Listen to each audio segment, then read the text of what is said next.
Hello friends, welcome to Study with Harshit. This is the part 1 of important question and answer series.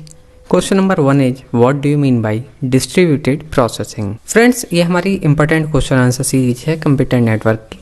इस series में हमारे 11 videos हैं, आप एक बार सभी को जरूर चेक कर लें। क्वेश्चन नंबर 1 है हमारा डिस्ट्रीब्यूटेड प्रोसेसिंग क्या होता है। तो चलिए समझते हैं डिस्ट्रीब्यूटेड प्रोसेसिंग के बारे में।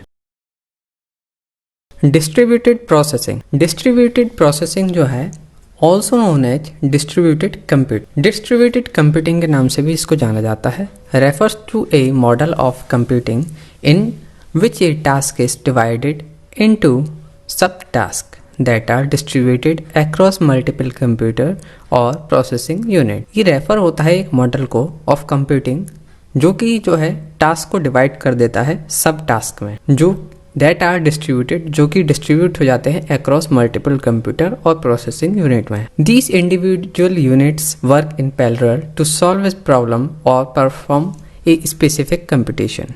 ये जो है पैरेलल वर्क करती हैं किसी भी प्रॉब्लम को सॉल्व करने के लिए और परफॉर्म करने के लिए specific computation. The main objective of distributed processing is to enhance performance, improve efficiency and handle larger and more complex tasks than a single computer or processor could manage alone। Distributed processing जो है इसका main objective ये होता है कि ये जो है एनहेंस कर देता है परफॉर्मेंस और इम्प्रूव कर देता है एफिशिएंसी किसकी, हैंडल करने की लार्ज और कॉम्प्लेक्स टास्क को, जहाँ पर सिंगल कंप्यूटर जो है उसे ज़्यादा टाइम में प्रोसेस करेगा और उसके लिए जो है कॉम्प्लेक्स होगा ये करना। With the help of distributed processing ये जो है आसान हो जाता है।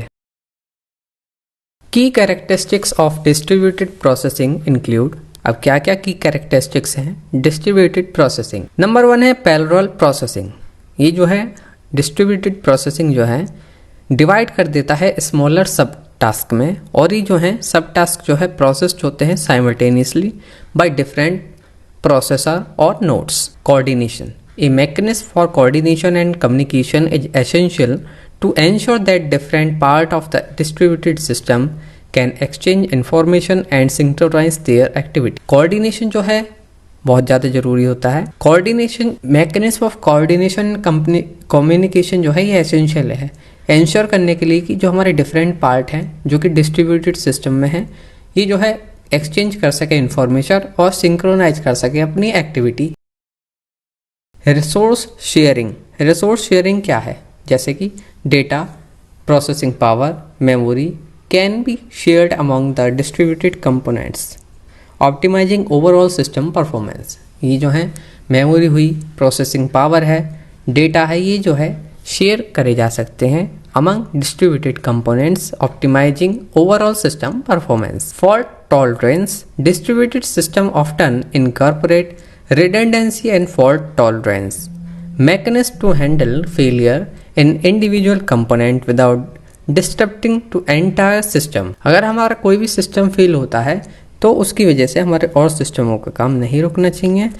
फॉल्ट टॉलरेंस में इस तरीके से जो है हमारी की कैरेक्टरिस्टिक्स हैं डिस्ट्रीब्यूटेड प्रोसेसिंग की, कि अगर कोई भी हमारा इंडिविजुअल जो है कंप्यूटर या कंपोनेंट कोई भी ख़राब होता है तो आपकी पूरी प्रोसेसिंग जो है एक साथ नहीं रुकेगी।